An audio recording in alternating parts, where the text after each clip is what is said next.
Yo, boxing aficionados. What's up? What's going on? I'm inspired to speak about the welterweight division. There's a couple of divisions in boxing that are really screwed up right now as far as dead, that are traditionally glamour divisions in boxing. Welterweight is definitely one of the glamour divisions. I would say welterweight, middleweight, and heavyweight are the traditional glamour divisions of boxing. If you don't agree with me, you can leave it in the comments and tell me why. But I feel that those are the traditional glamour divisions of boxing. I would put welterweight above middleweight, actually, because you have a long list of superstars that fought at welterweight, and then the heavyweight division you already doesn't even have to be spoken of. But the middleweight division, like I said, is right after the welterweight division. Anyway, the welterweight division is dead right now.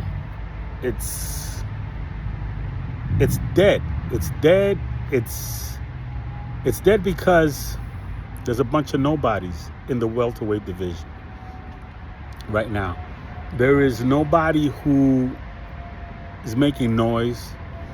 Like it'd be different if there was a really great Mexican out there, or knockout artists that people are following, or just became champion.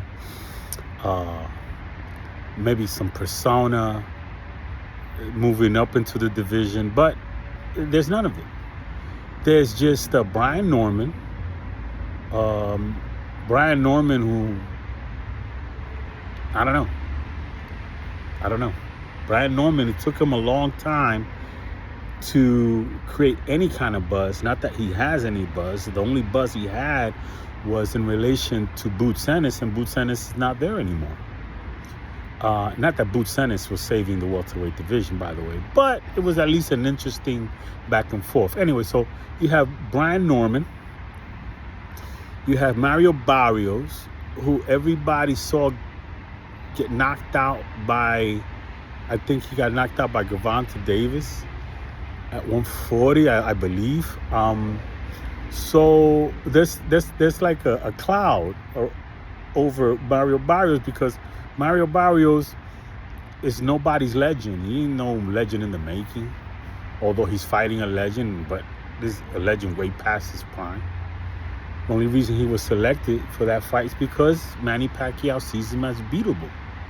I don't know how true that is, but I guess Manny Pacquiao has earned the right to get these big fights. I'm saddened by it. But I would venture to say that even if Mario Barrios beats the crap out of Pacquiao, what's he gonna get out of it? Is he become a legend because he beat an old ass Pacquiao? I don't think so. And he doesn't have any fervent fan base, because he didn't put in the kind of work that would build a fervent fan base even among Mexicans. Then you have that's it. The other two belts are the BA and IBF are vacant. BO is Norman. BC is Barrios. So it was a shame. It's a shame what happened to that division, because the division did have a chance to actually have more of a buzz if, let me see, Stanionis, Butayev, so a couple of other people. If it would have happened a lot faster, or if Boots Ennis would have stayed in the division, but he couldn't because he had to move up because he was too big for the division.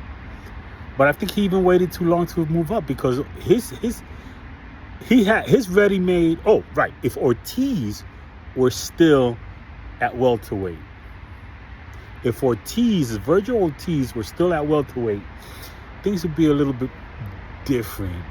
If Xander Zayas, who was originally a welterweight, was still in the welterweight, it would be a little bit different. But right now, everybody's at 154. 154 is really what 147 used to be. That's interesting. So, yeah. So the welterweight division is so dead.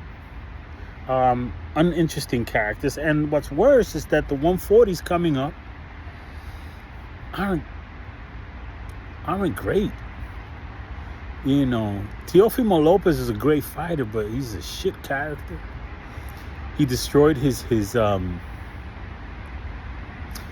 image with all his pseudo Ku Klux Klan wannabe white supremacist nonsense. He's not Mexican. He's not Puerto Rican. He's not from New York. And everybody knows it's a lie. So, he, in a way, he's the truth in what he can do, but he's building his image on lies. He's not from New York. A lie. You know what I mean? And I don't even think he's a real racist. You know, and he's not all that interesting. Then Haney, we all saw him get beat up against Ryan Garcia. Ryan Garcia would have saved the 147 division. But Ryan Garcia sucks. Oh my God. He destroyed his career with all his unfocused nonsense, man. He should have just gone into modeling and stayed there.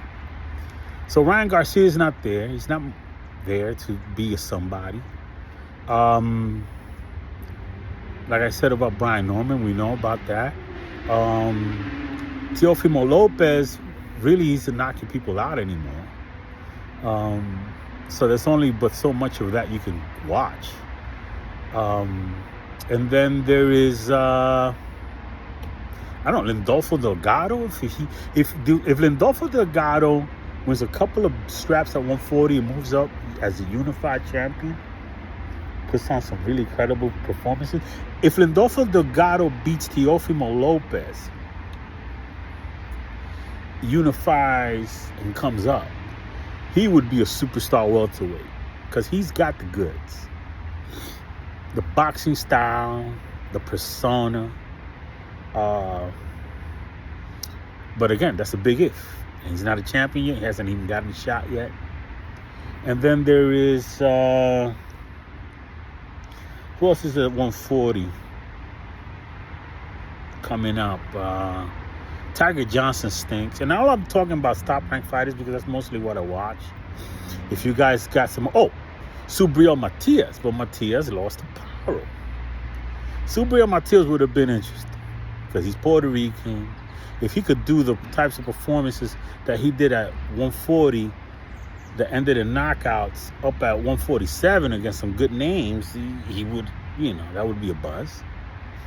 But it's a lot of what ifs and a lot of buts and a lot of conjectures and a lot of fantasy in everything that I just said.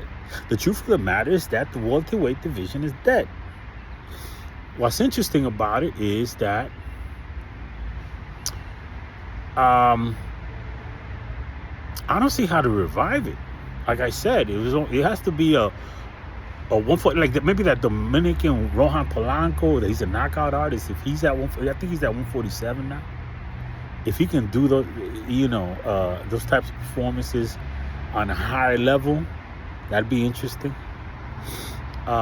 Just because he can knock out people.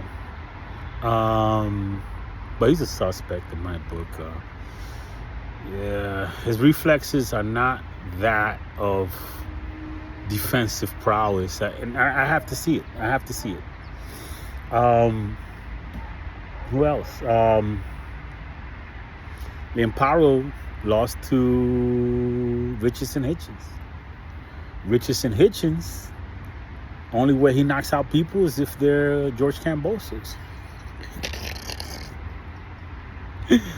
Oh man, so yeah, man, I just can't see the glamour divisions of boxing are dead. Welterweight, and then you know what? I'm just gonna. It's at the video's at 10 minutes, so maybe I'll spend the next 2 minutes at talking about middleweight, because middleweight fights just need to happen. Carlos Adames against Johnny Beck Hanula needs to happen like yesterday. Carlos Adames maybe taking on Evislandi Lara, and then Johnny Beck taking on Johnny Beck already has 2 belts. So yeah, that roundabout needs to happen in order for anything to come into fruition. I had a little buzz with the British guy that just moved up to 168, but Carlos Adames embarrassed him. You know, it's a shame that it was ruled a draw, because Carlos Adames should have more buzz for beating that hype job, that British hype job. Maybe that hype job will be better at 168. Him beating Berlanga will go a long way into reshaping his image, rebuilding his image. Anyway, the middleweight division just needs to get cracking in order to revive it. But even Johnny Beck is already talking about 168 and moving up for Canelo, because it's dead at middleweight. 2 glamour divisions of boxing just dead. That's crazy. Anyway, it is what it is. It ain't what it ain't. I'm out. Peace.